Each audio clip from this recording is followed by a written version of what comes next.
नमस्कार सांगवानी सांगवानी कि स्टाइल सब चुटी आग पट लांज कर बाहर करती मोर पछपट लांज ऑटोमेटिक हो जाए दी तीन प्रकार माछ होती कारण जो स्पेशल जिनस अच्छी भाई भाव डाकिचु खाया आम घर को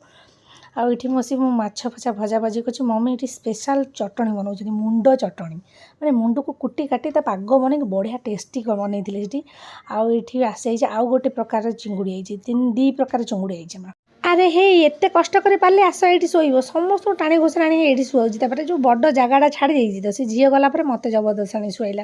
ए हाय सांग मैंने केमी अच्छ मत भी हाय कर जाना अच्छी मो मम्मी सब मत शिखे देती आठी भाउज आसछन भाई भाउज डाकिचु कौन कहले भाउजर ए अपकमिंग बेबी में गोटे खाइबा डाकी मो झी देखो खाइबा प्लेट गोटे चोरी चोरी कर खाई सारे आठी सुंदर कर मैंने बड़ा बड़ी कर दीचु आ भाईना सेपटे खाऊँ आ मौसा जन आसपटे खाऊँ समस्ते देखिए मो झी समस्त प्लेट टिके चकाचक कर खाई सारे बुली बुली